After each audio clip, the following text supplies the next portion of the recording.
तो dear student, तो कैसे हैं आप लोग? चलिए, उम्मीद करते हैं आप अच्छे होंगे। तो क्या करते हैं कि हम लोग समझने का प्रयास करते हैं, संस्कृत के बारे में थोड़ा मतलब जानने का प्रयास करते हैं संस्कृत क्या है। तो हम लोग चर्चा करते हैं यहाँ पर संस्कृत का। ठीक है, संस्कृत क्या है?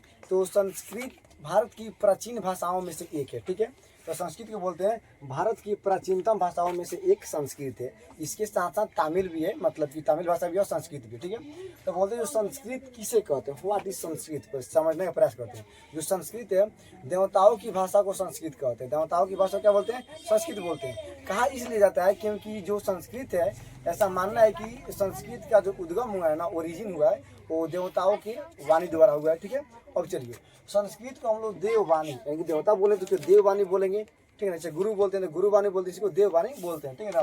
तीसरा बात आता है, इसकी बोलते हैं कि इसको बोलते हैं वेदों की भाषा। ठीक है ना, वेदों की भाषा, यानी कि जितने भी वेद है सब संस्कृत में लिखे गए, इसलिए इसको क्या बोलते हैं? वेदों की भाषा बोलते हैं। ठीक है ना, इसको वैदिक भाषा भी बोलते हैं। ठीक है ना।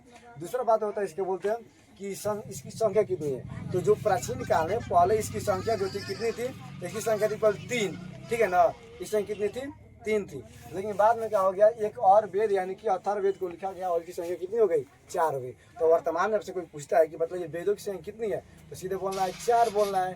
ठीक है ना, 4 बोलना है। अब देखिए क्या होता है, तो कहते हैं जब वेदों की संख्या 3 थी तो इसको त्रयी कहते हैं, लेकिन आज वेदों की संख्या कितनी है? 4 है।